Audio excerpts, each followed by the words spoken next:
Okay, so those are examples about hiring algorithms and some of the real problems that exist in fairness in AI. Now we're going to talk about a couple of a joined group of discussions which are very important in the academic world and in the real world. This idea of individual versus group fairness. And we'll talk about that in terms of privileging the group and privileging the individual in the next two sections. This is a area of very heated discussion in information technology and AI ethics. Okay, so we're talking about individual versus group fairness. What is the background of this? The idea of group fairness emerges from fairness. Well, it is fairness comparisons between groups, not individuals. So typically when we sort of are growing up and we have fairness questions, it's typically individuals, right? And we say, look, it's unfair because this person got, John wrote the same essay as I did for the class, but he got an A and I got a B, and our essays are really almost the same, but we didn't copy each other, of course, right? So our initial experiences of fairness are like that he got a better grade than I did, and that's not fair. Or maybe even earlier, one person got a better Christmas present than the other, who knows, whatever. Our initial, I think for most of us, our initial understanding of fairness circles around experiences that we have as individuals, right? But there is also the idea of fairness in terms of groups. One group is being treated differently than another group, and we've been looking at some of those examples already. We looked at that with the skin cancer. We said, look, people with lighter skin are being treated better than people with darker skin. So something like that is a question about group fairness, which emerges. Part of it is kind of a legal basis for that. So we have in the United States and in most Western countries, there are certain laws set up to protect certain groups who have suffered harmful discrimination in the past for one or another historical reason. And so those groups are given special protections by the law in specific areas, and areas having to do with housing or hiring and so on. So there's this idea of social as opposed to individual justice, which is a part of the origin of the idea of group fairness and the idea of protected groups. So when we talk about group fairness, we frequently are talking about groups as they are collected by law, right? So we tend to talk about race and gender and so on, as opposed to, we rarely talk about tall people versus short people. I was talking about that for basketball, but that's not a legal group, and so we don't generally talk about that quite as much in fairness discussions. Regardless of whether it's tall people or gender or race or what have you, the conceptual essence of what we're discussing is the question, can it be that individuals are treated fairly while collectives of same individuals are treated unfairly? What we're going to be looking at now are cases where there's a kind of fairness question in which it seems like individuals are treated fairly, but groups are treated unfairly, or vice versa. It's a kind of a specific area of AI ethics. And there are two cases that we will look at. As I said, one is an argument in favor of group fairness. One is an argument against that, or in favor of individual fairness. I'm going to say that both these two arguments, of course, you know that I'm sort of a critical person. I will say that both these two arguments are flawed. So the argument in favor of group fairness is flawed, but then the argument in favor of individual fairness is also flawed. So we have all kinds of problems. We continue to have them. All right. So let's talk about the group fairness issue. This is a very famous case from a few years back. Let's see, 2016. So it's almost 10 years old now. This is a foundational case, might even be the foundational case for discussions about group fairness in artificial intelligence ethics. And it stems from a group called ProPublica, which is a social activist organization. And it applies to a piece of software which is not really artificial intelligence software. It's more information technology software. It's almost kind of a tree diagram, but that doesn't matter. It can be used as a proxy for artificial intelligence. The same issues that occur here it's identical to the way they would occur in the realm of artificial intelligence. So Compass, as we will see on the next slide just a little bit more specifically, Compass is a piece of software made by a company called Northpoint that helps determine who should receive bail and who should not receive bail. And ProPublica was looking at the decisions that the Compass algorithm was making, and they say, you can see it in their headline here, the machine bias, it's biased against blacks. That's the accusation that ProPublica is making against Compass. It says it's biased against this group. It's not any particular individual. It might be, if you look at these two individuals, one individual or the other might be correctly or incorrectly granted bail before they are actually facing their charges in court. But what ProPublica is saying is that in the aggregate, if you take all the blacks and all the whites, what you find is the blacks are not treated, are harmed by the algorithm because they are granted bail less frequently in a way that is unfair. That's the argument, the very famous argument that ProPublica made against Compass. And here I have just the details for you. So ProPublica is independent, nonprofit newsroom that produces investigative journalism in the public interest. I bet I got that from their webpage. I don't know where that came from. sounds like their webpage. I think we can skip the ChatGPT, but you're free to look it up yourself just quickly right now if you want to get a different view on, or it might be the same view. I'm not sure what ChatGPT will say, but it should say something like this. And then Compass is the correctional offender management profiling for alternative sanctions tool. And as I said previously, it estimates the likelihood that a defendant will be arrested again based on demographic data. The defendant's race is not directly used in the calculation.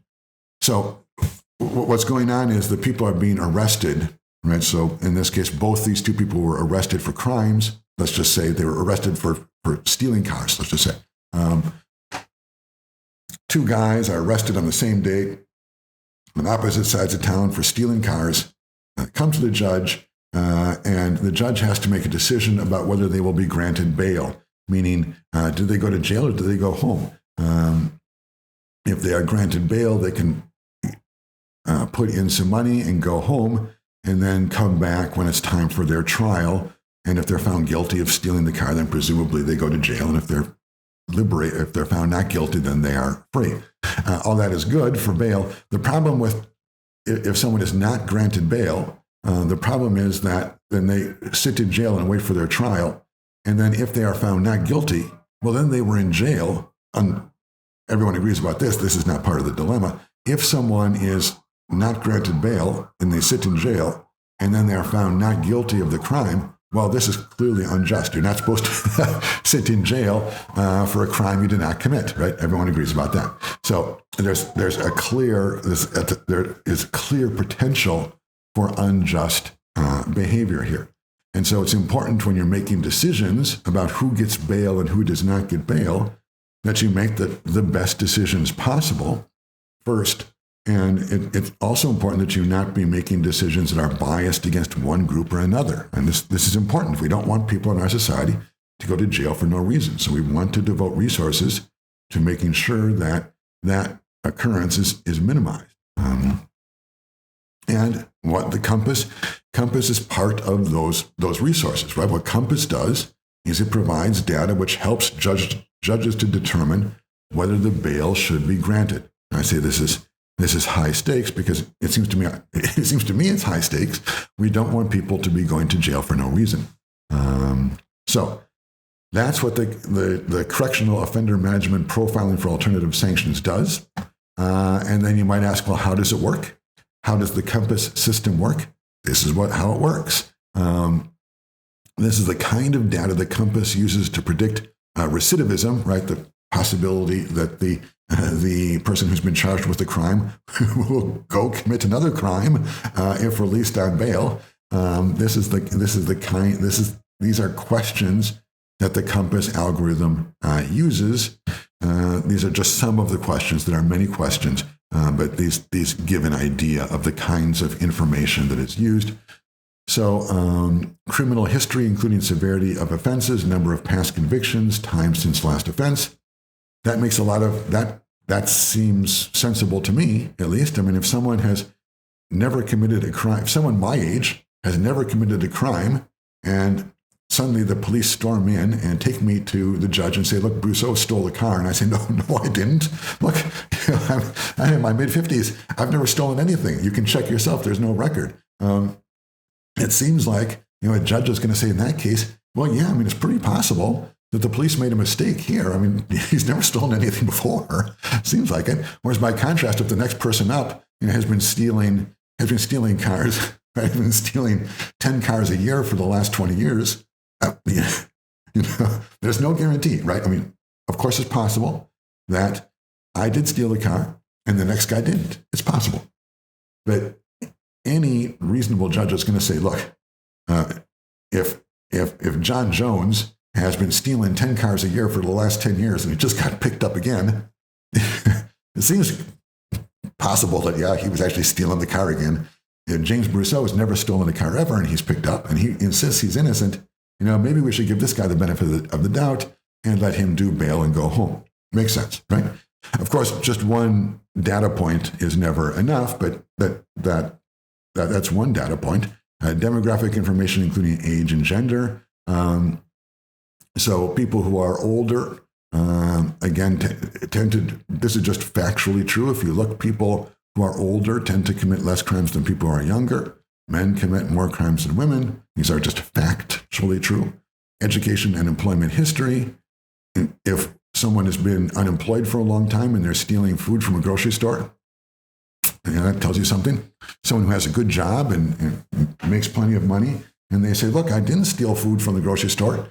It's true that I walked out with this thing, but it was an innocent mistake. I really didn't try to steal it. And look, I have a good job. I could have paid for it easily. Well, in that case, maybe the judge would say, look, it makes sense to at least, he may be found guilty or innocent in the actual trial, but before trial, before that, at least say, okay, you can go home and come back and we'll figure it out later.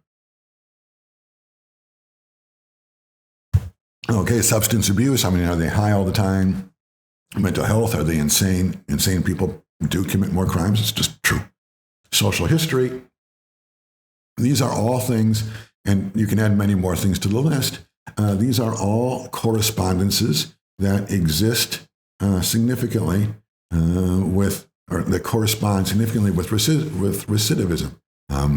People who are younger tend to commit crimes more than people who are older. If you have the same person, exactly the same person charged with the same crime in the same circumstances, and one is younger than the other, it's more likely, simply statistically, that the young person will commit another crime than the older person. So that's what Compass does. Compass gathers up all these statistics and forms a prediction about whether or not someone will commit another crime if you send them home on bail. And that's important because judges want all the information possible, because on the one hand, we really don't want to send people to jail unjustly. Our legal system is innocent until proven guilty, and those are just empty words if it turns out that we're sending people to jail and then they later are found not guilty of crimes. So we don't want that.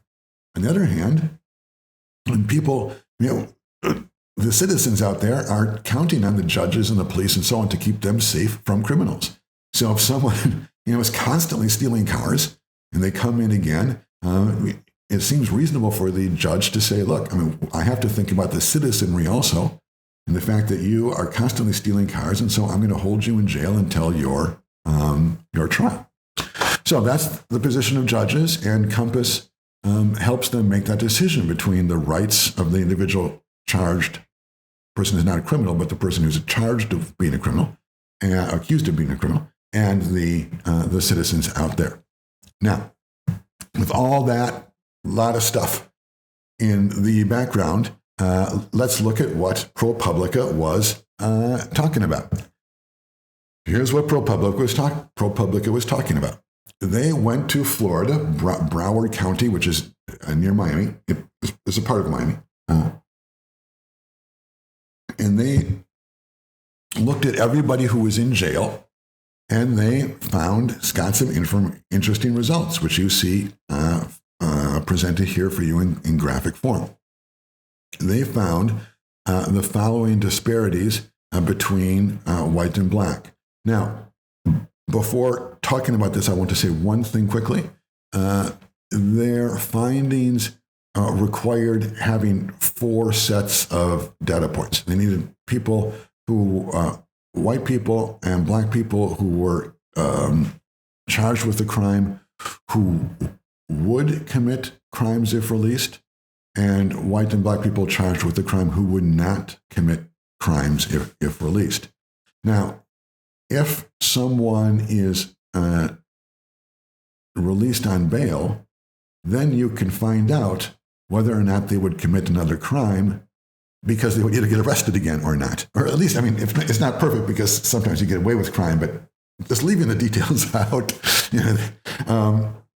If someone is charged with a crime and gets released on bail and commits another crime, then they get arrested, right? So they shouldn't have been released on bail.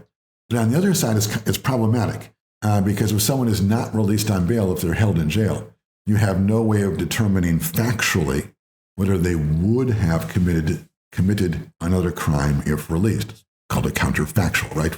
We just have no way of knowing what would have happened.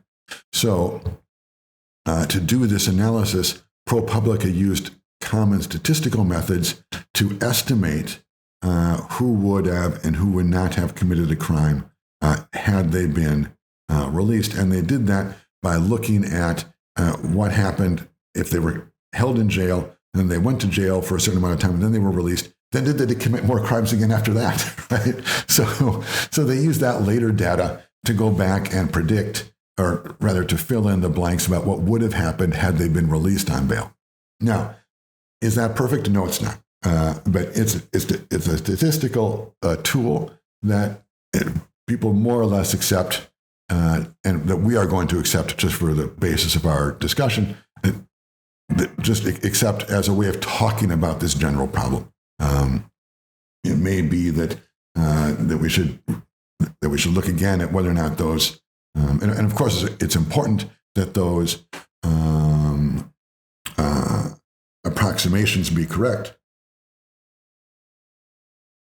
But for our purposes, for our theoretical purposes, we will just accept that they are correct.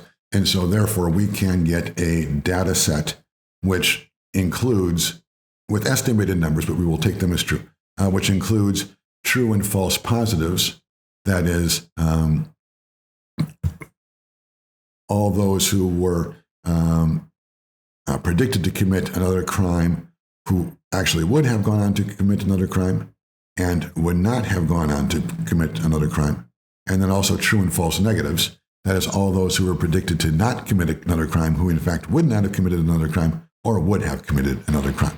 And then we have those true and false positive and true or false negative for both black and white. That's now what you see here, okay? And one more level of complication. Also what you see here are 2 definitions of fairness: the Compass definition and the ProPublica definition. Now let's look at the Compass definition first. This is a definition of fairness based upon the individual. What Compass says is that when they give someone a score of 7, that 7, which is a likelihood that the person will commit another crime, 10 being very likely, 0 being very unlikely. So I think 7 was sort of the cutoff. If they were 7 or above, then bail would not be granted because it would appear that they would commit another crime, highly probable. So what ProPublica, what Compass said is when they gave someone a 7, whether that person was black or white, man or woman, doesn't matter.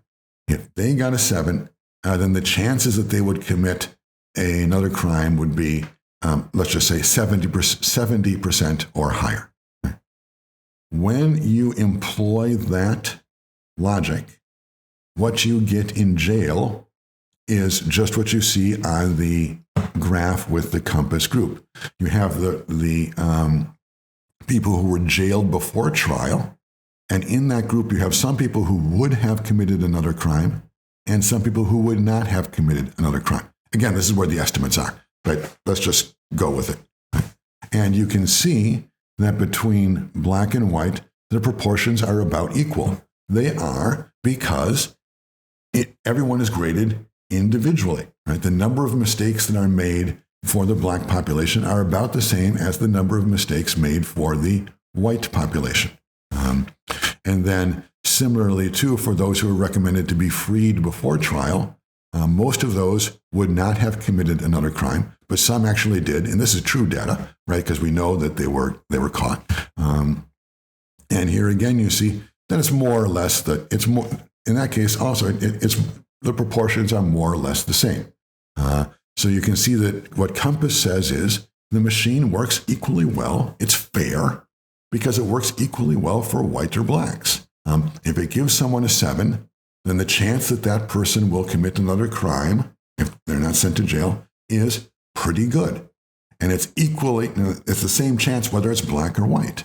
And you can see that clearly in the actual chart, right? It's about the same proportion of blacks and whites were fairly jailed and unnecessarily jailed and fairly freed and should not have been freed. It doesn't really matter. It doesn't matter whether you're black or white. The chances that the system will work for you are the same. Stated slightly differently, the big problem, right, we said, is, well, one big problem is that people are sent to jail, but then later found to be innocent. And that group is,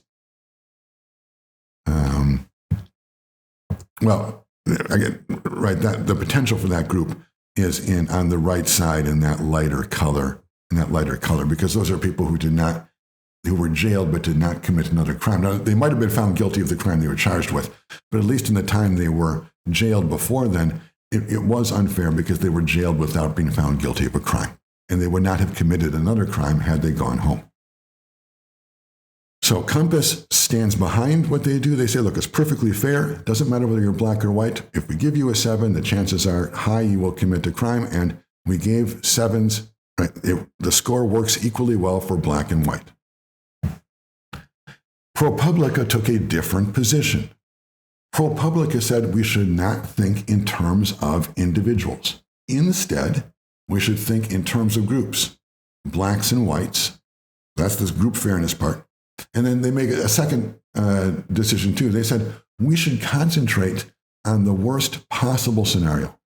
And what ProPublica says is the worst scenario is one where someone is jailed unnecessarily.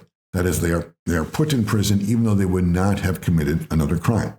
And that makes perfect sense. The first part we could talk about, but the second part makes a lot of sense. And our justice system is built upon the idea that people are innocent until proven guilty. And if they are sent to jail and they would not have committed another crime before their trial, that's clearly, everyone agrees that's clearly unjust. Right, because they are being found guilty. They are found guilty until being found guilty or innocent. Right, they are being found guilty without even facing the charges. That's clearly unfair. Now, as I say, if someone is sent to jail without being found guilty, and had they been released, they would have committed another crime. Well, there you can say, look, we've got to think about the citizens too, and we don't want them to suffer crime. So maybe the fairness for the citizens against the unfairness to the criminal, that kind of balances out.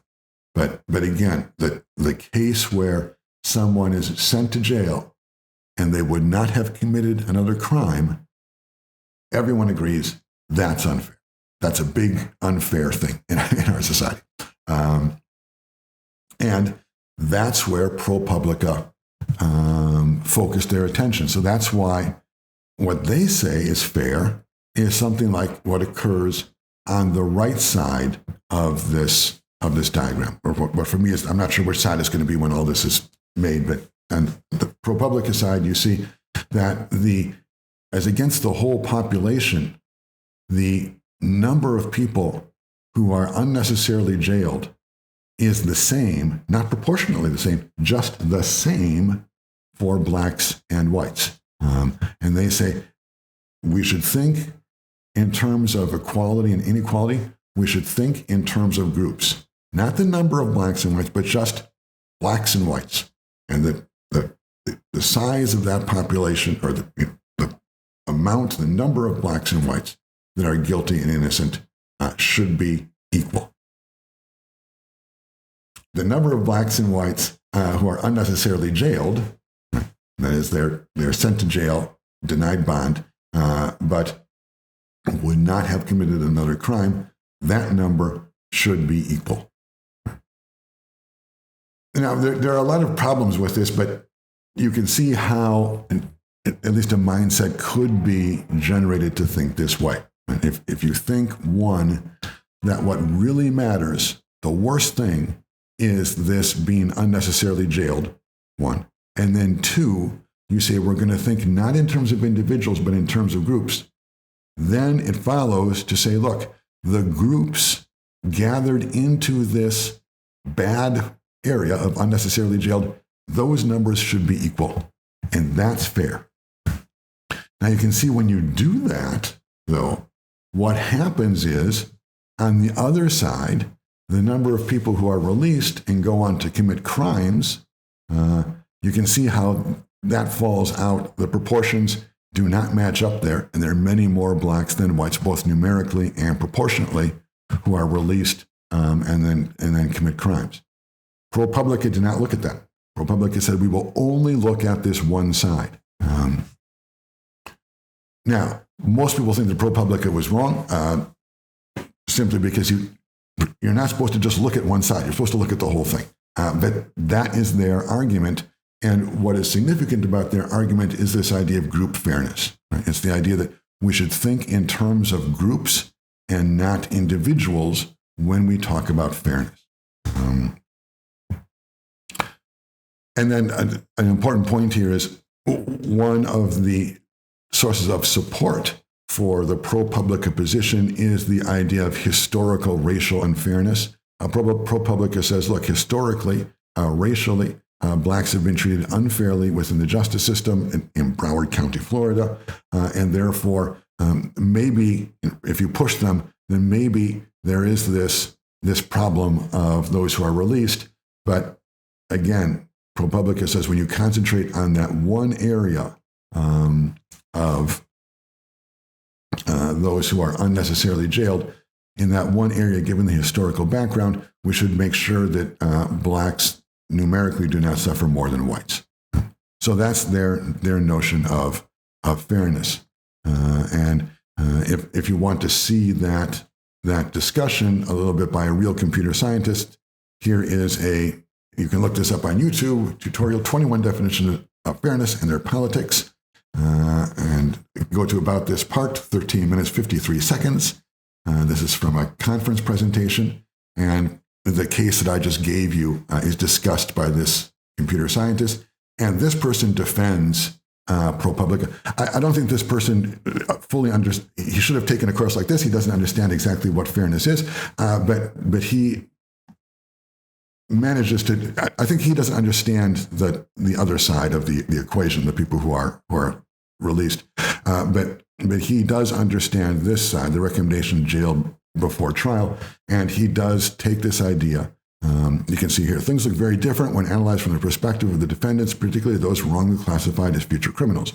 So he just buys that idea. He says, look, fairness should not include a consideration of those people. If we release people from jail and they go and steal from other people, we should not include the victims of those crimes in our consideration of fairness. We should only include in our consideration of fairness those people who are jailed unnecessarily.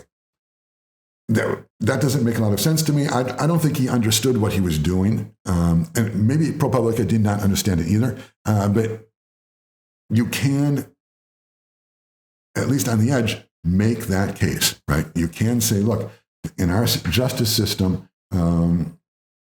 the innocent until proven guilty is so powerful that we simply we have to consider only that, and we cannot consider the potential unfairness that accrues if you release people from jail and they commit more crimes and cause more victims. It's too bad that there are those victims, but that's not part of the fairness calculation. Again, that doesn't make a lot of sense to me.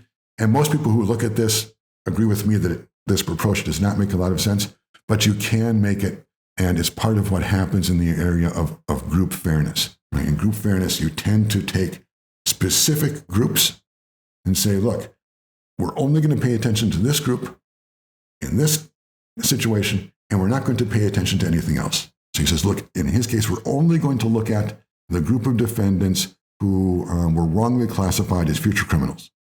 And we're going to imagine fairness and impose fairness only as it applies to that group. And then in this case, he also wanted to talk about racial groups. So it's that group, people who were unfairly jailed, and racial groups. And in that way, he comes out, at least, I'm not sure if he fully would support ProPublica, but he comes out as kind of aligned with their way of thinking about things. So to wrap this idea of group, we'll come to that. To wrap this idea of group fairness up, what group fairness means is that instead of considering the entire population of people as individuals, as Compass did, and considering their entire range of their behaviors, like they commit crimes now or don't commit crimes, and include the victims and so on, Compass tried to include everyone in their discussion of fairness. People who defend group fairness, they cut out large parts of experience and say, we're only going to consider some people and how they are treated, and we're only going to consider that in certain situations. And they tend to do that in ways that have to do with the legal groupings of fairness in terms of gender and race and so on, and combined, in this case, they combined it with questions about whether or not people are unnecessarily jailed. So group versus individual fairness is basically the idea when you're doing AI ethics and doing things like using AI to decide who gets bail and who does not. If you work from the perspective of individual fairness, what you will do is you will try to account for everyone in the whole universe of action, including criminals, including victims, and so on. By contrast, what you will do if you're going to work in group fairness is you will surgically remove a small group and say, look, we're only going to talk about this group in this situation and make sure that fairness exists there. And in this case, you see it clearly. They said, look, we're only going to talk about those who are unnecessarily jailed, and we're going to make sure that blacks and whites are equally represented there, not proportionally, equally. Okay, it's a different way of thinking about these things. Now, a lot of this has to do with, I think, one thing that this person was confused about has something to do with something called Simpson's paradox. Simpson's paradox is a kind of confusion that arises from proportions. Here's a famous example. It's from 1973, and there is a question. This is about men and women and whether or not there is some kind of discrimination going on here. And we're looking at departments. So department A is, let's say, that's philosophy. B would be sociology. C is psychology. D is law, whatever, it doesn't matter. So you're looking at departments, and you're looking at the applicants and the percentage admitted. And what you're trying to do here is figure out whether or not Cal Berkeley, is treating men and women fairly. So let's take a quick look. At Department A, let's just say it's philosophy, 62% of men and 82% of women were admitted. Department of B, 63% of men and 68% of women. So in philosophy and sociology, more women than men. But then in psychology, 37% of men were admitted and only 34% of women. So that slight edge for men. In the next department, 33 and 35, slight edge for women. Then in this department, 28 and 24, slight edge for men. So you see this is a slight edge for men, slight edge for women, slight edge for men. But here, 63 versus 68, I guess that's slight edge for women. So these are all kind of canceling out. The big difference is here, 62% versus 82%. So it looks like here, maybe California, Berkeley is slightly biased toward women, or maybe men would have some claim to say, well, wait a minute, the admissions at Cal Berkeley are biased against men, because it looks like slightly women get women get admitted more than men. Okay, now let's see the totals here at the bottom. The totals are quite surprising. It turns out, after we saw from this provisional look, it looked like women were admitted more than men. When you total it up, in fact, it's the opposite. Men are admitted at far higher rates than women. Interesting, right? And it's a significant difference, 45 versus 30%. How can this be?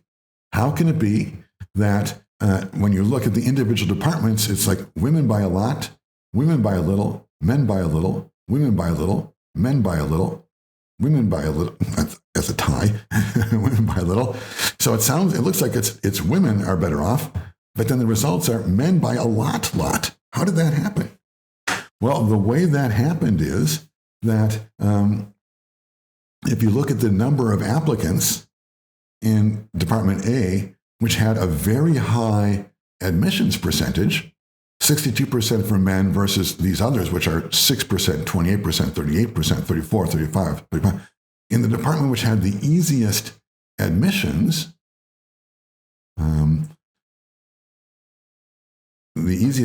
and the largest number of admissions, women did a lot better than men. Wait, so this is not right. See, this is one thing where I say if I was recording, I would, if I was doing this as a job interview, I would cut the recording here and try and figure out what is going on.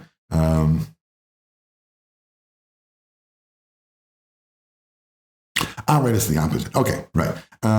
So you see what's going on. In places where the admissions are relatively easy, a lot of guys applied. So it's true, for example, in Department A, that women were admitted at a far higher percentage than men. It's true. But a lot more guys applied, 800 versus 100. So that's 8 times, roughly, the number of men applied as women. So even though women were admitted at a far higher percentage, there's going to be a lot more guys admitted. And then if you go down here and look at, say, this letter E, only 191 guys applied, but a lot of women applied. So 200 versus almost 400, almost twice as many women applied. But this Department E is a lot harder to get into. Look, that's only 28% admissions. So when the departments are difficult, it seems like when it's hard to get in, women are applying more than men. Here again, you see this in letter C. A lot of women are applying. Men, 325, women, 600. Men are slightly more, but what is more significant than that is it's hard to get in here. Whereas in the 62, 63%, 82, 68, in the departments that it's easy to get into, men are applying a lot more. So the result of all that is, because men apply a lot more to the departments which are easy to get into, even though more women got in those departments, overall for the whole university, more men got in than women. So it's really weird. And if you look at and I wish I had another slide where I just showed only the total. If you look at just the totals at Cal Berkeley, it looks like it's biased in favor of men. Clearly, 45% versus 30%. But admissions. But if you get rid of the totals and look department by department, it's the opposite. It looks like women actually is slightly biased in favor of women. So I call this proportion confusion because it's really difficult to figure out fair treatment when you have different proportions in consideration. And the different proportions that we are considering here are proportions of people admitted in different departments. In departments A and B, we have 60 to 80% admissions.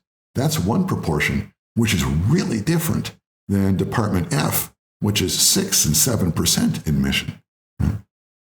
So there's a double thing you need to keep track of. Who is admitted more, men or women, and how many people are applying and are admitted anyway. And those two things can sort of work against each other and give a different perception. As I say, from this perception, it looks like Berkeley favors women and disfavors men. Whereas from this perception, it looks like Berkeley favors men and disfavors women. Which is it? Hard to know. Hard to know. And anyway, in any case, the last point is, when you are doing fairness in terms of groups, whether it's racial groups or gender groups or any other group, you are prone to difficulties just like this. You are prone to difficulties because you can have these proportion confusions, right? When you have different proportions of people applying to one department or another, or in jail or out of jail, it can create the appearance that one group is being discriminated against or another. But then when you change the proportions, when you change the sample set, are we talking about one department or all the departments together, then it creates the opposite perception. And there's no way to tell necessarily, if you're going to do group fairness, there's no way to tell necessarily which one is right. Should we say that Berkeley is biased in favor of women? You can make an argument. Or should we say Berkeley is biased in favor of men? You can make an argument. Whereas by contrast, that's the problem with group fairness. When you just do individuals, it's much easier. You just say, look, here's individual A and individual B, and we will have both individuals apply to the same department A, let's say. And the only difference is, these will be false applications. The only difference will be one is Jane Jones and one is John Jones. Right? And so in that way, if you just do it on the individual level, you can check and see, are they both admitted or both rejected or one or the other, right? That would tell you something on the individual level. So individual level, it's much easier to test for fairness. But when you start talking about groups, things can become very, very complicated, as you see here. Okay, so from what I've said so far, I've defined what group fairness is, and I've said that it doesn't look like a very good idea. It seems like it doesn't work very well for fairness. Now we're going to go do individual fairness. And to do a spoiler alert, we're going to have the same conclusion. It doesn't work very well. So both individual and group fairness are going to have problems. And that's what we're learning in this class, like what fairness is sort of through the fairness problems. And working with this stuff in artificial intelligence is a never-ending knot of difficulty. All right, so individual fairness. Yes, we will stop for a moment and have you consider the ProPublica Encompass debate and think a little bit about whether or not you side with ProPublica or Compass. And then we can move on and talk about individual fairness.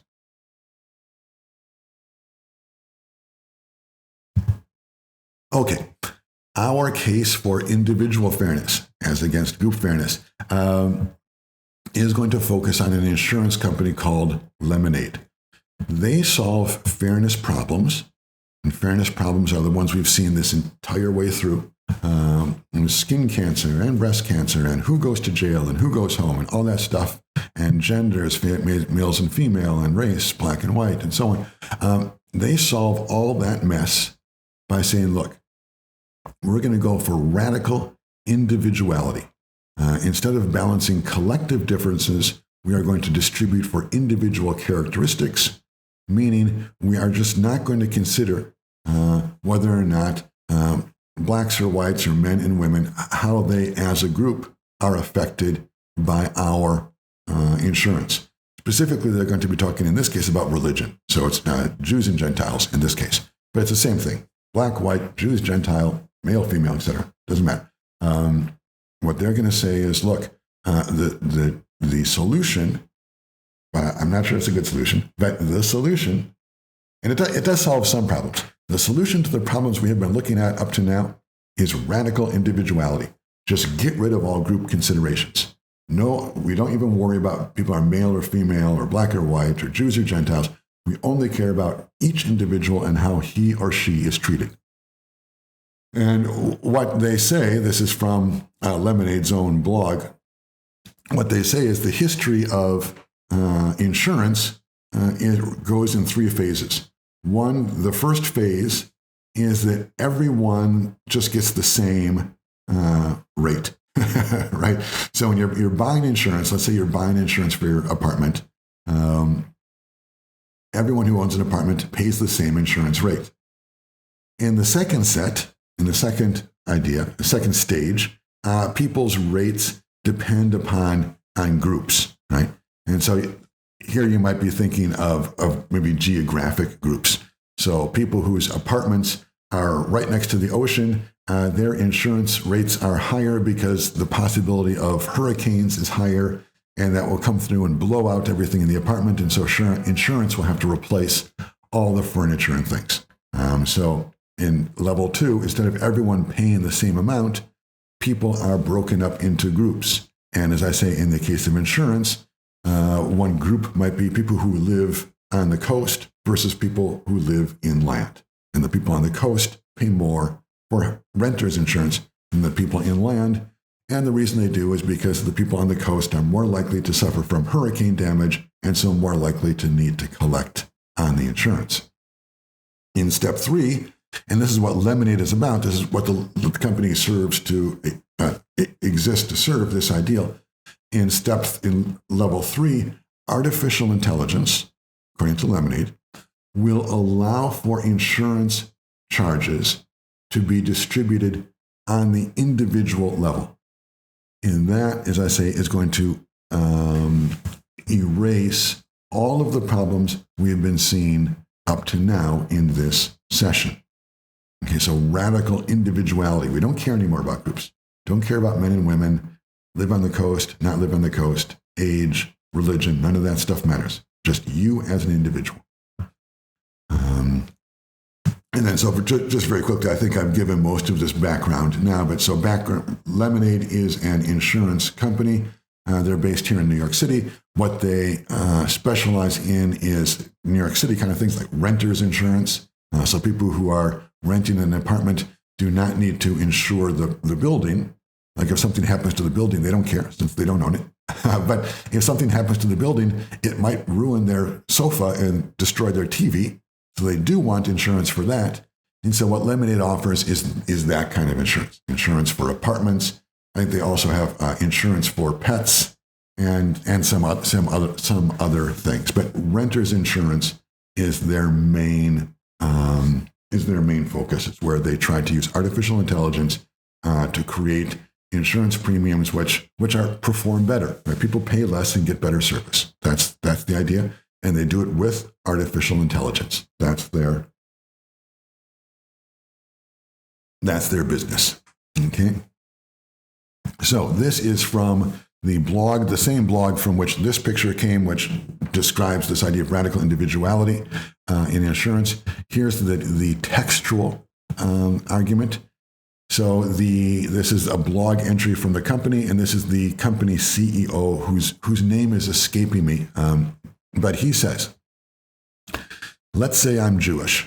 I am. The guy who owns the company is, in fact, Jewish. And my tradition involves lighting candles every Friday. People like me represent a higher risk of fire than the national average. Makes sense. If AI charges Jews on average more than others for fire insurance, is that unfair? Yes, if being Jewish resulted in higher premiums. That, though, is a phase 2 problem, right? So in phase 2, that's where you divide up into groups. And you could imagine people saying, oh, look, Jews light a lot of candles, so they've got a lot of fires, so their insurance rates go up. So we're going to charge all Jews a higher rate than Gentiles. I'm a Gentile and a non-Jew, right? So for me, sounds good to me. I get the same insurance deal for a lower premium. But someone who's Jewish says, wait a minute, unfair. I'm getting the same deal as Brusseau, but I'm paying more for it. Right? And in the law also, those kinds of distinctions, you're not supposed to make those kinds of distinctions in terms of religion or race or gender. Though there are exceptions, I think that, I guess I'm not sure. I think you're not supposed to make distinctions in terms of age, but I think for driving insurance, I think there's a cutout in the law in most places that allow for insurance companies to charge young drivers higher premiums than older drivers. Why? Because younger drivers have more accidents. It makes sense. But other people will say, well, you shouldn't be charging younger people more money for the same insurance as you charge me. That's unfair. And whether you agree or disagree with that debate is a level 2 debate. That's a debate about groups and fairness and how different groups are treated, young and old, Jews and Gentiles, men and women, etc. Going back to Lemonade, the solution they propose is a phase 3 algorithm, which identifies people's proclivity for candle lighting and charges them more for that risk. This is fair. He says, look, what we are going to charge people for is not only, but one of the things we will raise up the cost for is how much they're lighting candles. And he adds, the fact that fondness for candles is concentrated among Jews means that, on average, Jews will pay more. It does not mean that people are charged more for being Jewish, which is another way of saying it could happen. I mean, there certainly are Jewish people who don't like candles, right? Maybe a lot of Jewish people are using a lot of candles, true, but there certainly are some Jews out there who are not lighting candles ever. They say, I don't want candles, no candles for me. What he says, what Lemonade says is, what makes our system work is that we will identify those particular Jews who are not lighting candles, and we're going to give them the same deal as we give Brusseau, who also does not light candles.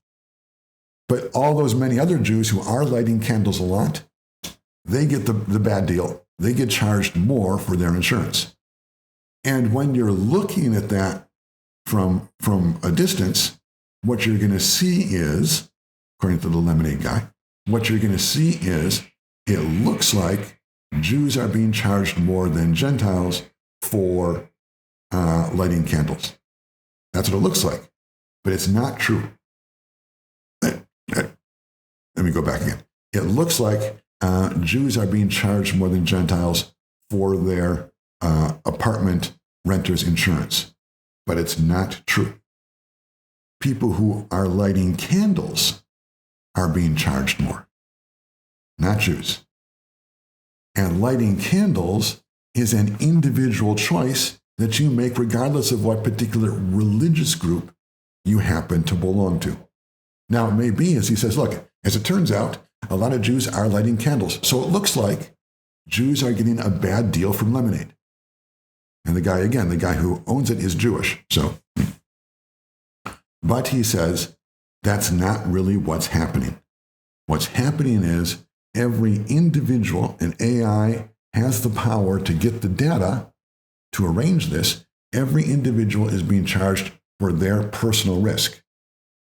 Now, so it goes beyond candles, obviously, right? So what Lemonade would do is they would say, look, instead of charging you the same rate, there are 3 possibilities. First is Lemonade can say, you own an apartment in New York City? Great. The charge for you monthly for renter's insurance will be $100. Or Lemonade could say, you know what, we're going to go down into groups. And we're going to say that those people who own an apartment in New York City near the ocean, they're going to pay $120 a month.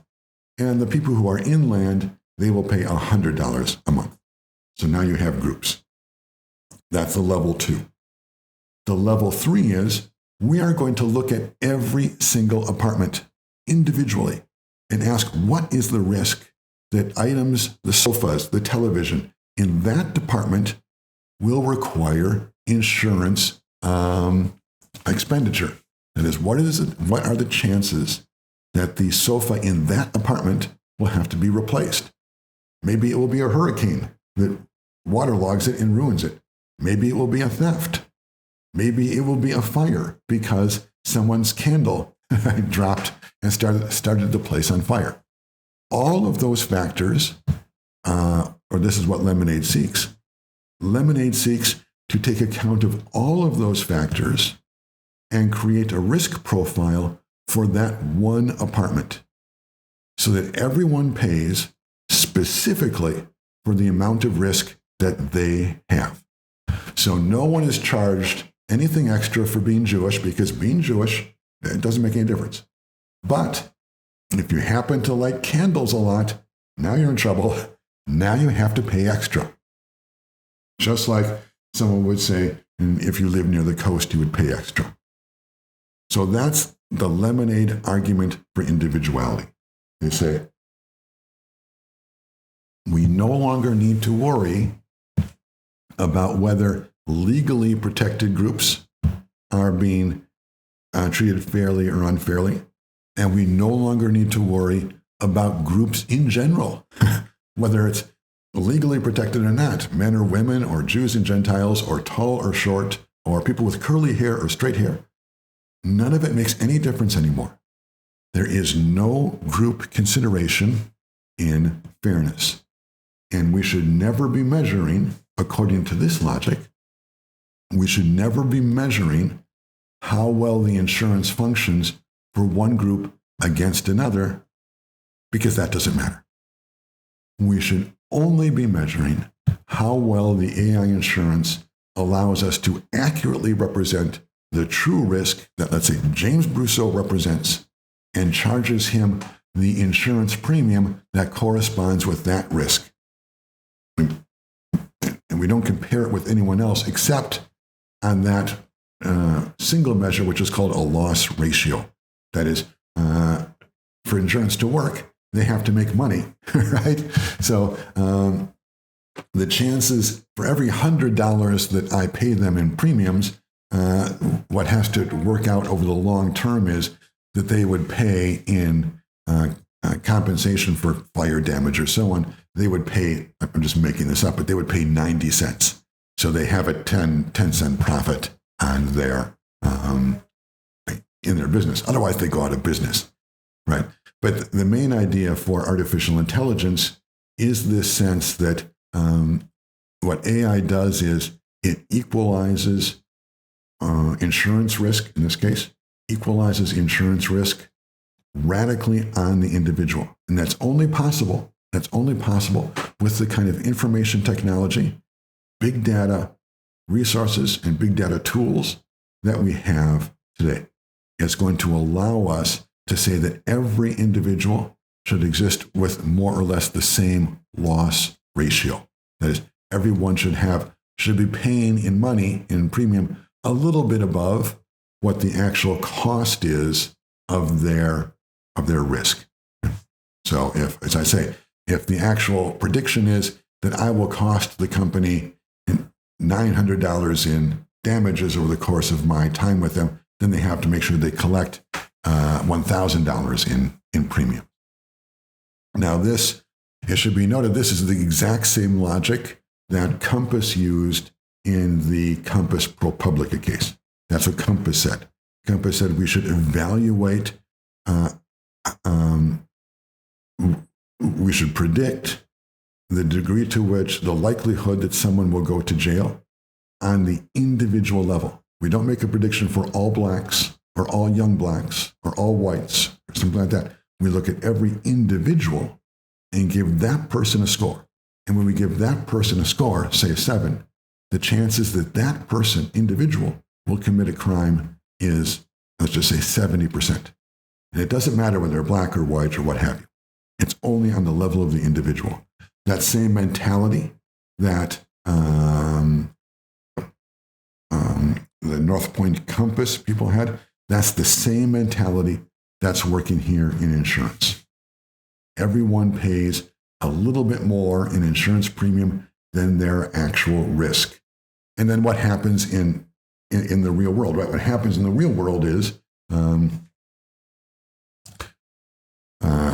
some people's apartments, and some people end up needing a big payoff because they get insurance for 1 month and then a fire candle tips and everything burns out. So they only paid insurance for 1 month, $100, but now they get a $1,000 claim for their ruined furniture. Whereas other people, they pay for year after year, but nothing ever happens. So they had the insurance for no reason. Overall, the whole thing works out.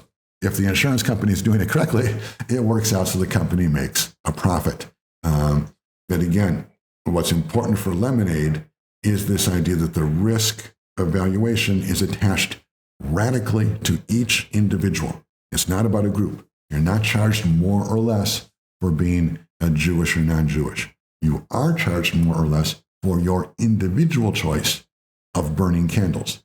And I guess to make it really work, you need to be charged a little bit more, right, for each extra candle you burn over the course of a year, right? So maybe they give you 10 free candle burnings for birthdays and such, but then starting with the 11th candle you burn, you pay a little more than 12th, 13th, 14th, something like that.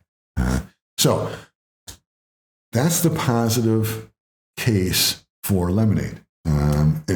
It does solve the group fairness problem, right? When people say, look, that a certain group, like Jews in this case, are being treated unfairly by the insurance company because Jews as a group are paying more for insurance than Gentiles like me, that seems unfair.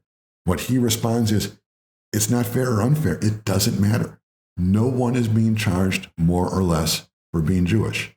Instead, everyone is being charged only in terms of their personal risk. And they control that entirely. You could decide or not decide to use candles. If you decide to use less candles, then your premium will go down, right? The insurance rate will drop. We've already seen that in this question when we talked about autonomy, the question of dynamic insurance, and this idea that the insurance company traces you and goes around with you. And we see that clearly in car insurance now, where people can plug in an AI monitor into their car and feed this data to the car insurance company. Well, what the car insurance company is doing is they're saying, look, we're going to charge you individually for your risk. If you're a better driver, your premium goes down.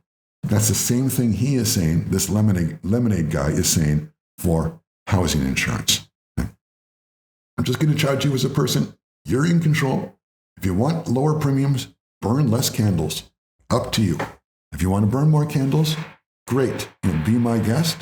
But if you do that, then you have to pay higher insurance premiums. Okay, so that's the strong case for individual fairness. But there's a problem. And I think if you just think about it for a second, it's clear what the problem is.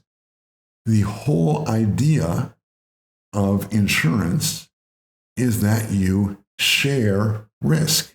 Right? I mean, that's why we have it.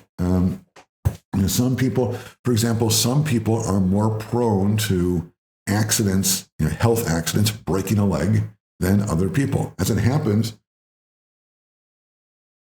I myself have never broken a leg or an arm or anything. So I'm lucky, but I've been paying health insurance all this time and not using it.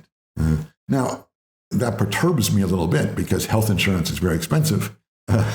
But that's kind of the way insurance is supposed to work. That's the way we live together as a society.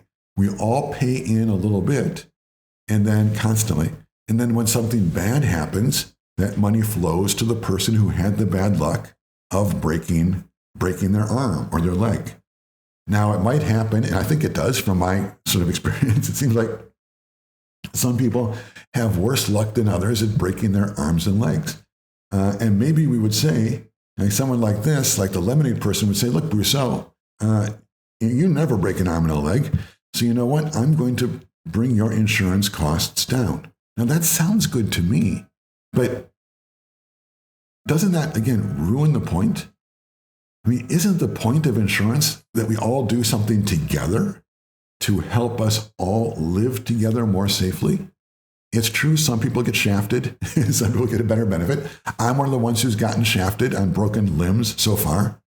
But that's why we have insurance. That was part of the deal. When all of this started, And when I first got my first insurance policy, I didn't know that. I mean, it could have happened perfectly well that maybe I would have a few car accidents and break a few bones, and I would have been one of the ones who needed to get out of the health insurance kitty, right, the health insurance distribution, more than I put in. I didn't know beforehand. And because I had insurance, right, I lived better during all those years. I knew I didn't have to, well, I didn't want to break any bones, but I knew that at least if I did, I could go to the hospital and it would be taken care of.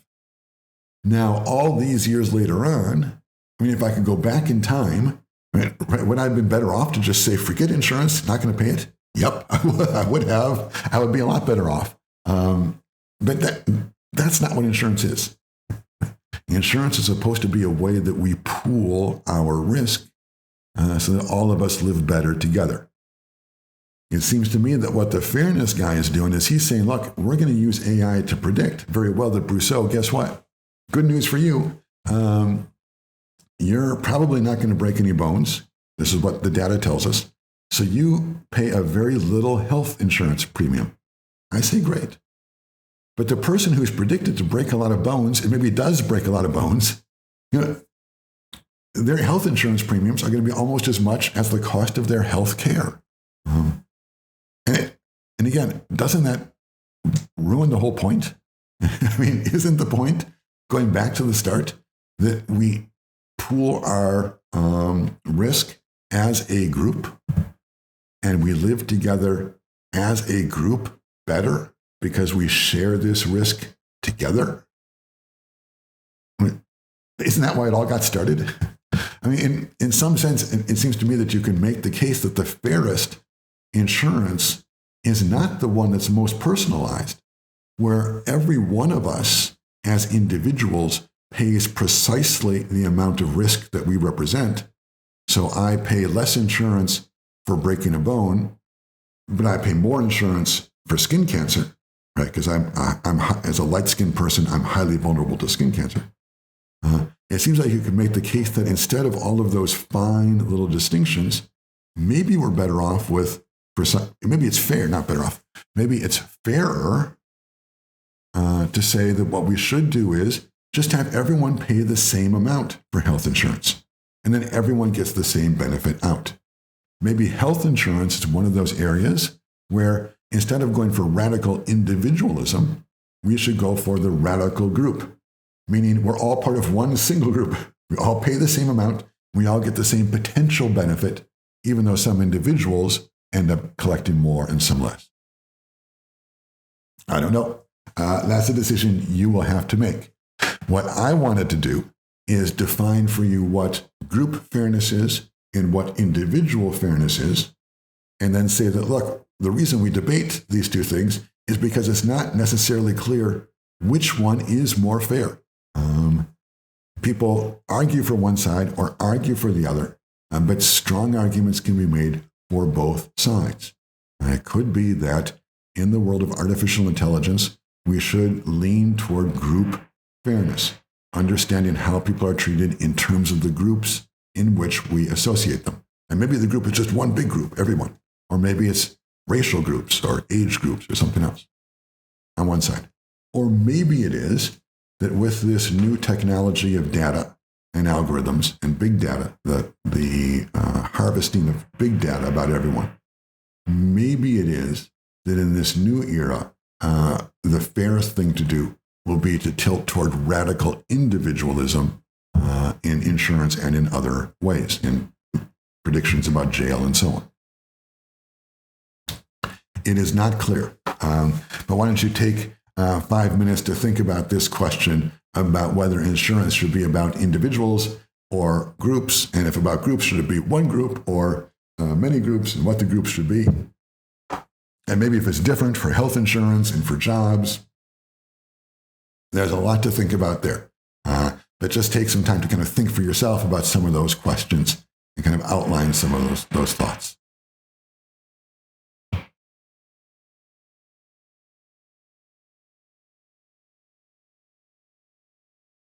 Okay, so we have remaining the fairness and privacy dilemma, which is not going to be very long. Representational versus distributive fairness is a little bit longer, and blindness and insight, which will be very quick.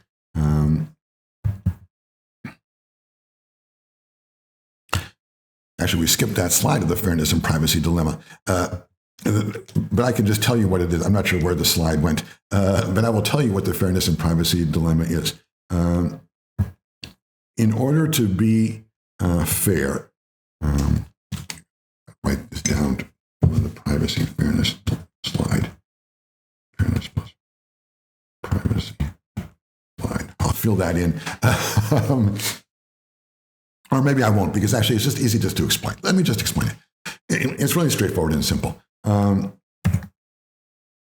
Fairness is the idea that people will be treated equally within the decision domain. So let's say that we are trying to hire lawyers. I think all of us can agree that, let's just say, religion and skin color and gender, there's three characteristics: religion, skin color, and gender. Those three things should not be considered when you are hiring a lawyer. Whereas things that should be considered are, do they have a law degree? What was their GPA? How much experience do they have? Those kinds of things should be considered. Now, the fairness and privacy dilemma is, if we want to make fair decisions, and we want to be certain the decisions are fair when we are hiring lawyers, let's say, then in order to evaluate that, in order to know whether or not the AI is making fair decisions, then we need to look at all of the applicants and all of those who are ultimately hired, and we need to know what their religion is, what their gender is, what their race is, and other things too. In other words, to be fair to people, we need to know a lot about them. But wait a minute. We've already said in this seminar that privacy is a significant ethical value, and people want to maintain control over the information they give of themselves. And most people don't want others to know all the things about them, what their religion is, what their gender and race is, and maybe other more personal things. But what matters for our purposes here is that if we are going to be certain that we are fair, then we must force people to divulge this information about themselves: gender, race, color, age, all that other stuff.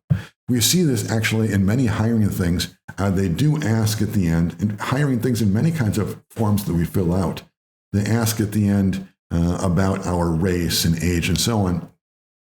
And sometimes it will say, these are voluntary questions, which is fine. That's protecting people's privacy. It's up to you to decide if you want to share that information. That's great. But the point we are trying to make here is, within the question of fairness, is that if you want to be sure that there's fairness, then you are going to need to violate people's privacy. You are going to have to say that those questions are not optional. We have to know, what is your gender? What is your age? What is your religion? And on the list goes, in order to ensure that the machine is treating you fairly in those ways, so that we can go and look, now that we've determined, because we forced everyone to tell us how old they are, look, we have found that this hiring algorithm, and this is actually a true case, just came across my desk the other day, this hiring algorithm, for some reason, is not hiring anyone older than 55 years old. That unfair, and that seems unfair. It seemed unfair in this case. But that could only be discovered because the people who applied for the post, a requirement was made that they reveal how old they are. If people had not revealed how old they are, there would have been no way of knowing that the machine was not hiring people who are older than 55. So fairness is not free. If you're going to insist on fairness in artificial intelligence and information in technology, and if you want to be serious about it, then you are going to have to violate people's privacy. Now, in the real world, what most people do is we try and kind of split the difference.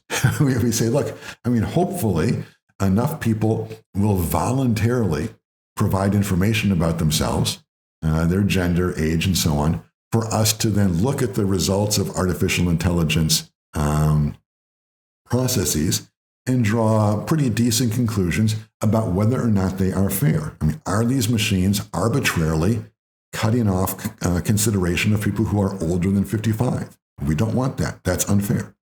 And if enough people have decided to voluntarily share with us their age, then we can probably find that out. That's in the real world, we try to do that, right? We try and kind of split the difference. We try to save privacy and save fairness by making this information voluntary. And if it works, it works. But if it doesn't work, if people are not providing their information, then you have to make a decision. Are you going to be all in on fairness? If so, you're going to have to violate privacy and get the age and gender and race and all that stuff of people. Or are you going to be all in on privacy? You're going to let people just keep to themselves their information when they send in their digital application. And then the results just come out and person A gets an interview and person B doesn't, and person C does, and person D doesn't. If you're going to be a privacy person and insist that that's the way to do things, then you're going to have no way to figure out, or no good way to certainly figure out or confidently figure out whether or not the machine is treating people fairly. Because you won't have any way to know, to look and see, oh, wait a minute, people older than 55 are not getting interviews.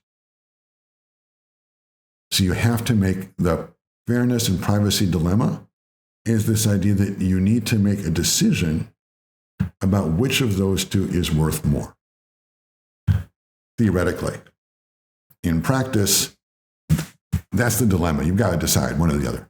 In practice, as I say, what we do in the real world is we try to get, what is it called? Get your cake and eat it too. We try to get both by making questions about your gender and age and so on voluntary. And the hope is enough people with control over access to their personal information grant that access, and so we can check and see. But the fact that people do that in the real world doesn't change the fact that theoretically the dilemma does exist, and it's always there, it's always latent. Which one is more important to you, privacy or fairness? And then if I had the slides, I would say that we should stop here for a few minutes too, and have you think just quickly about which one of those two is worth more. That done, however, we are going to move on to the last big deal of discussion in the area of AI fairness. And that is the idea of representational fairness. Up to now, we have been talking about distributive fairness. That is the way some social benefit is distributed.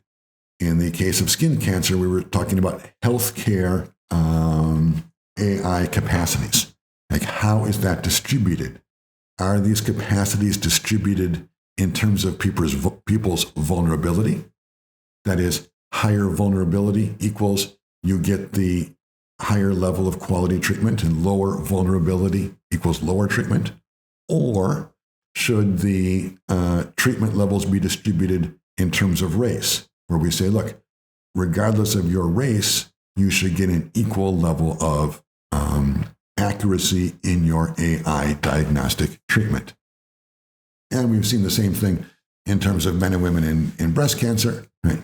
Same distinction. Should we distribute mammograms equally to men and women? For every 5 men who get a mammogram, 5 women get it? Or should we distribute it in terms of vulnerability? Because women are 100 times more vulnerable than men. For every 1 man that gets the mammogram, 99 women will get the mammogram.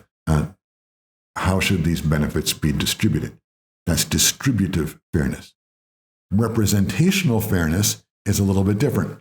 Representation is not the opportunities or the social goods that are actually given out to people. In some sense, as the term indicates, it's the representation of an opportunity to get a social good.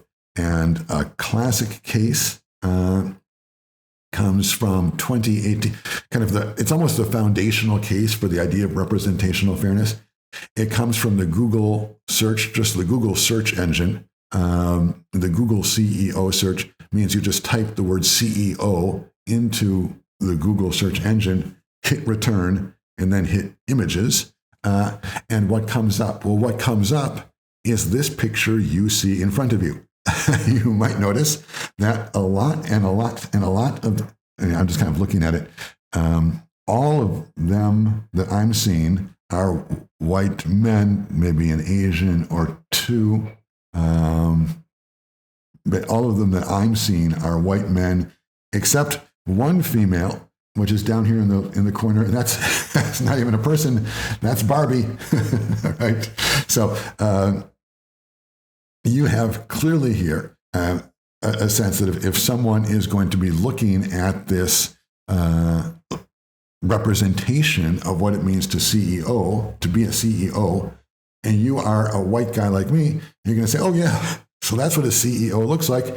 Yeah, I've got a pretty good chance to be a CEO. I guess I will go for that job. But proponents of representational fairness, what they say is, well, wait a minute now, hold on. What if you are a woman and you don't want to be a Barbie doll? You want to be a CEO. I mean, it makes it look like you really don't have that opportunity. When, in fact, of course, women do have that opportunity. So the idea of representational fairness is the idea that when we do something like a Google search for CEOs, that search should yield results which are representative of the population, men, which includes, last time I checked, includes men and women, includes blacks and whites, includes old and young, Jews and Gentiles, and these are just some of the groups we've been talking about here, and there are many other groups. That group of people who are shown as CEOs should reflect that population, so there should be some representatives of those people here on the screen that you are looking at now, as opposed to what you do see. And I see there's one black guy here hidden underneath the word fairness and versus ethical fairness. So there's one black guy, one woman, and all white guys. The argument for representational fairness is that there should be a distribution of genders and ages and colors and so on. Now, there are two questions here. One is a theoretical question, and the other is a practical question. The theoretical question is, well, wait a minute, someone might say. In fact, if you look at the most important CEOs in the country, they are overwhelmingly white males. So this Google search, it does report the mathematical truth. And then the next question is, do we really want to misrepresent reality? And if we put 50% women, 50% men, 50% black, 50% white, or whatever it is, do we really want to misrepresent reality in order to achieve this representational fairness? Which one is worth more, the accuracy or the truth, or the fairness and the opportunity? Hard to know, right? So that's one question. That's a very theoretical question. But then there's also a practical question. Let's say that we decide we're going to go for the representational route. And we're going to say, and I know the facts I'm going to say right now are not exactly true, but just go with it as the example. We are going to say that it is true, actually, or mathematically, that this is what the most important CEOs look like. But we want to have a representative sample so that our daughters, as well as our sons, and different races and religions and so on, all think that they too can be CEOs. Okay, great. That makes a lot of sense. You can make that claim clearly underneath the ethics of fairness. But then there's a practical question. Well, how many of what do we put? So you say, all right, let's look at our society. I guess it's about 50-50 male-female. So what do? Half should be men, half should be women. And what about race? Well, it's about this much black, white, Hispanic, Asian. Okay, makes sense. So now we've got 50-50 men, women, whatever the percentages are, 10% black, 10% Asian, 10% Hispanic, and 70% white. Okay, I don't know what they are, but just say that's what it is. We got that in there. Makes sense so far. We're doing well. But then there's the question, well, where do we stop? Because someone like me will say, okay, now I want to make sure that we have the fair share of people who are 50 or older. So we've got it broken up in terms of men and women and different races. And now we have to also add in a certain percentage. 30% are over 50 and 70% are under 50. Wait a minute. What about people who are Jews versus Protestants versus Catholics versus Islam versus some other religions that you could add? Okay. Well, now we've got this percent, this percent, this percent, this percent. Well, you see this keeps going. And we only have how many windows here? 1, 2, 3, 4, 5, 6, 7 times 1, 2, 3. So say about 70 windows, more or less. If we've only got 70 windows, we're going to pretty quickly run out of space to represent all the things that we want represented. So the idea that you are going to opt for representational fairness, that makes a lot of sense, but that doesn't just solve the problem. Now, if you want to go that route, you've opened up a lot of other problems for yourself that you're going to have to deal with, namely, who gets represented and to what degree. People who are against representational fairness, not because they're in favor of a different kind of fairness, but instead because they want to privilege truth and accuracy over fairness. They just say, look, the claim would be kind of a dignity claim. Humans have, as part of their human dignity, they have a right to have the world represented to them in a way that is true. When I Google CEO, I want to see the CEOs from the biggest companies. And that's just a dignity consideration. I, as a human being, have a right to expect truth. So people who want to defend that position, right, they say, look, I can defend that theoretically, but also practically. It's just a lot easier to, when someone types in CEO, just give them whatever this was, 70 CEOs of the 70 biggest companies. Or it would really be the 70 CEOs who most commonly appear on the internet, because that's what the Google searches, right? It just searches the internet and finds, well, look, here is, I'm trying to find someone I know here. This is the guy from Microsoft. Oh, there's the Facebook guy, Zuckerberg. So he appears on the internet a lot. He is a CEO. And so what Google does is it just gets the CEOs who appear most on the internet. And this represents some level of truth about who are CEOs out in the world. And there's that dignity argument. So people who make that argument say, look, there's the dignity argument, theoretical argument in favor of this composition, but also practically it's just a lot easier. Right? Just find the CEOs who are most common on the internet, throw them up there, and you're good. The fact that it's practically easy doesn't mean it's ethically right. Of course not. But it is an argument. If you're going to take the representational route, it's not sufficient just to say that you want a representative view of who CEOs could be. You have to be able to say what that representation is. What is it based on? Why is it 50% men and 50% women? That's an easy one.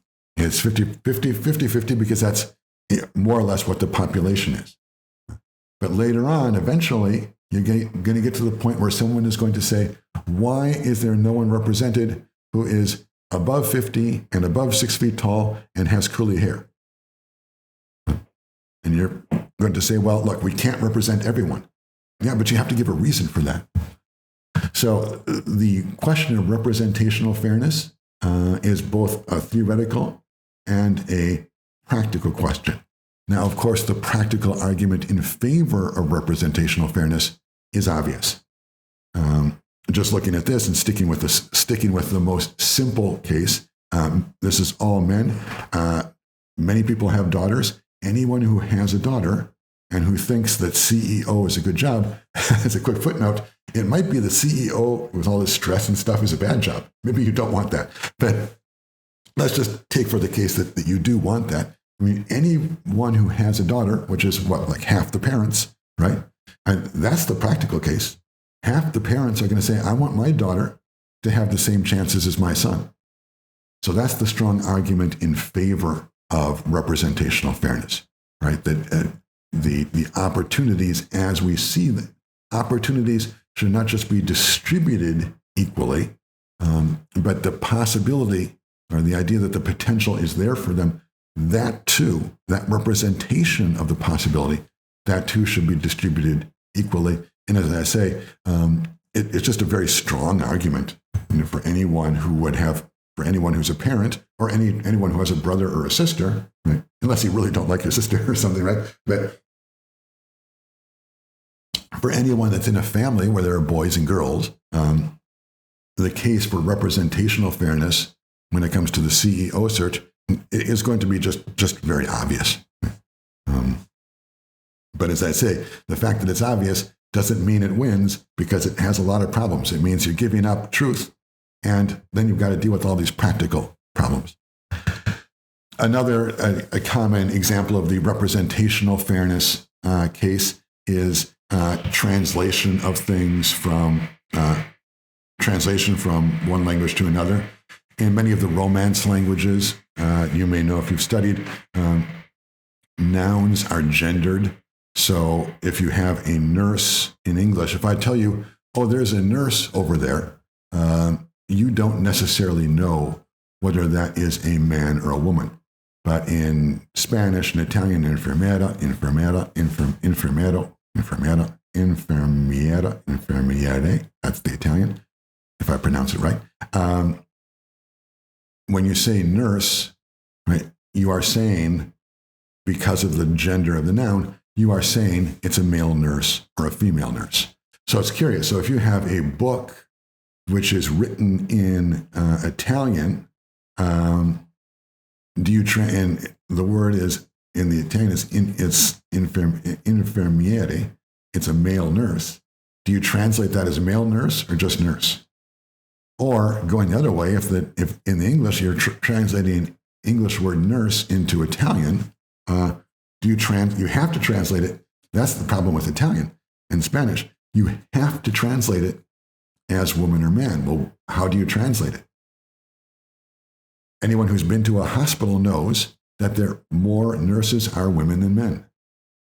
So do you translate it that way? Do you just say, look, there are more female than male nurses, so when I translate nurse from English to Italian, I translate as infermiera, which is the female? Or instead, do I say, in a hospital, 80% are women and 20% are men? So then when you translate the literature, do you translate it 80% of the times one way and 20% the other?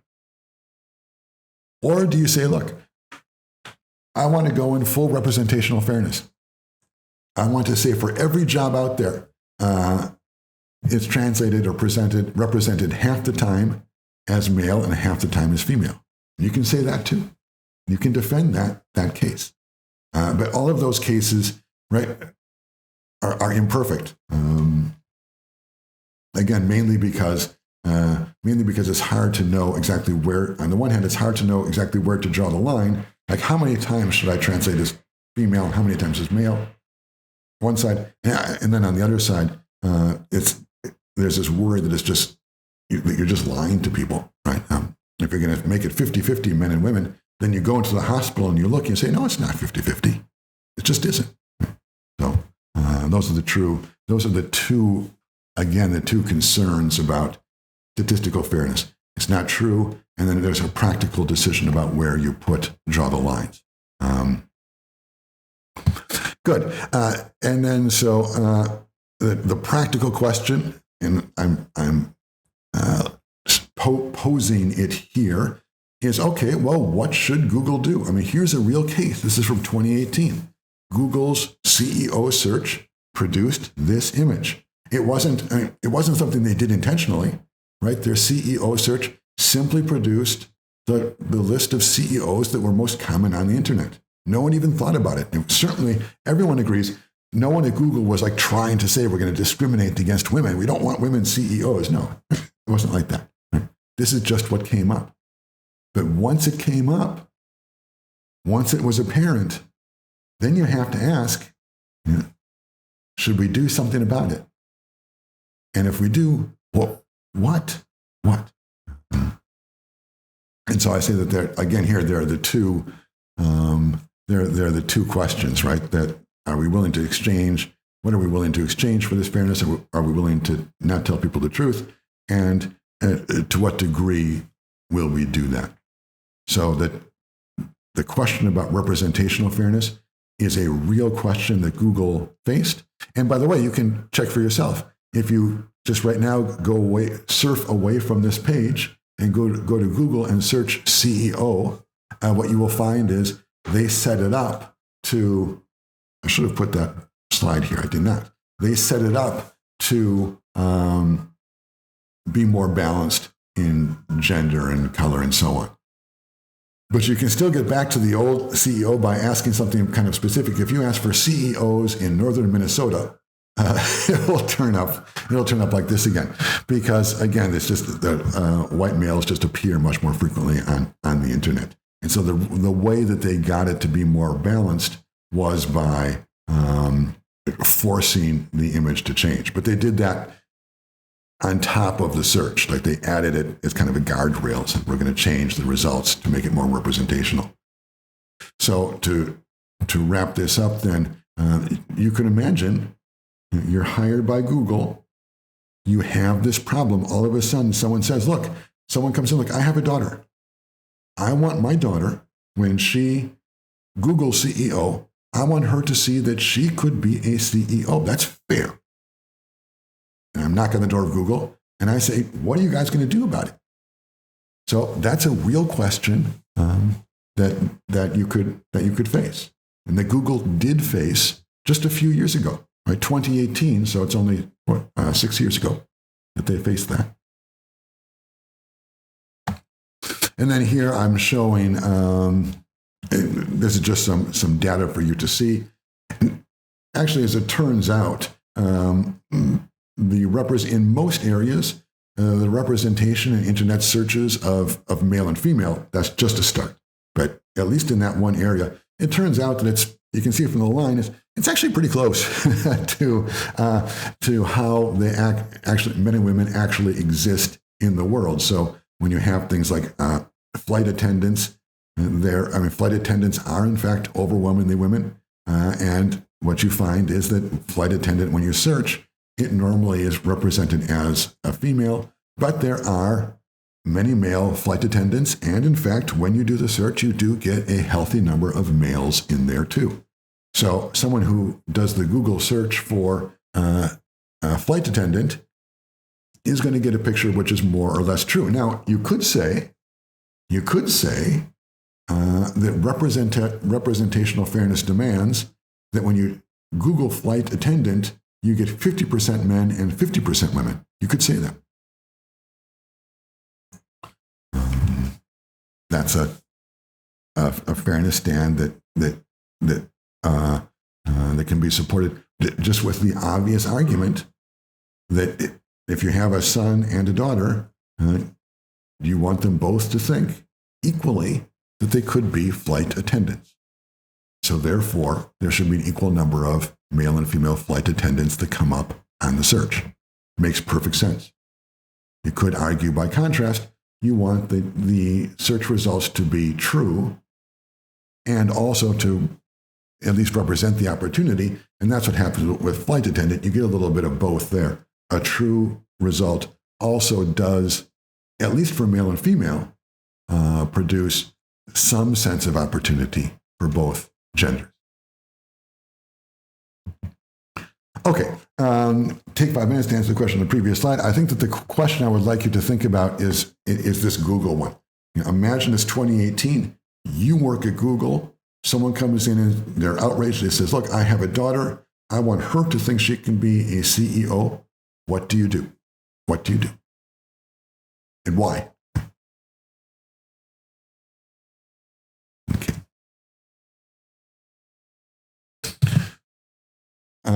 Okay. And then this last point is just a couple minutes, so we are wrapping up. The theoretical impossibility of fairness, always starting from unfairness, because always trying to compensate imbalance of first selection, first data, first application. Here's what I'm saying here.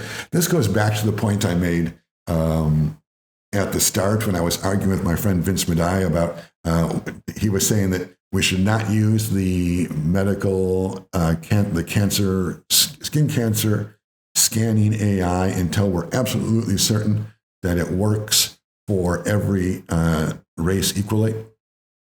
And my response is, well, this opinion just doesn't make sense because all artificial intelligence is unfair right from the start because you always get one data point to begin.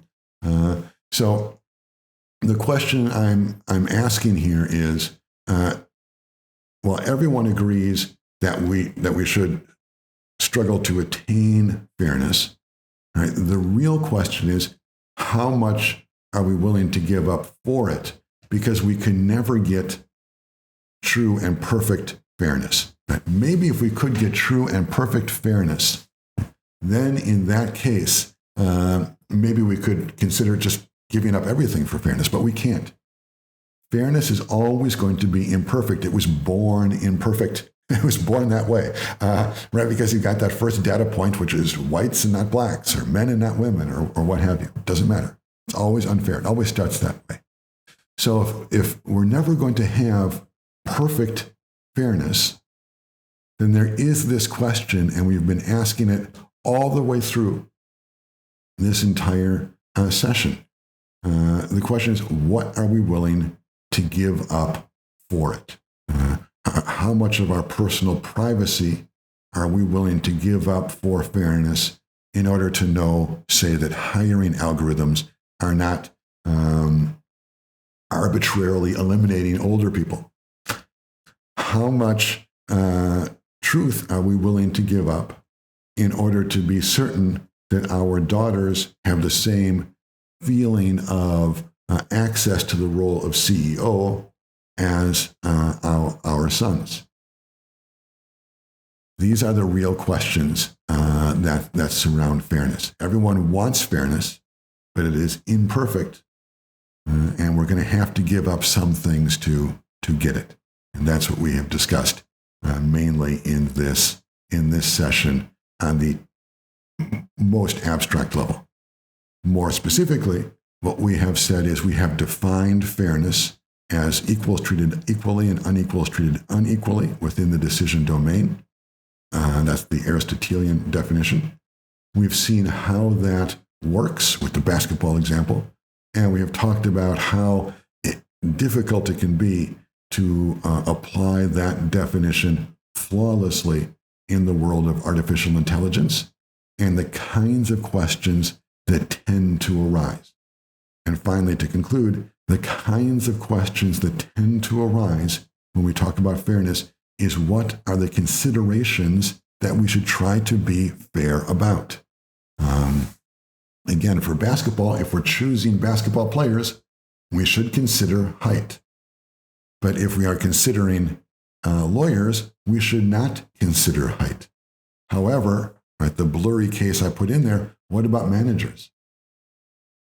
So there are blurry cases in distributive fairness, and then the blurry cases we saw just now in representational fairness is where maybe if we all agree that we should represent men and women equally, we should represent young and old, where does it stop? At some point, we can't represent absolutely everybody, right? There just is not enough space. So where does it stop and why? These are the kinds of questions that we struggle with in fairness. Okay, I think that's enough for today.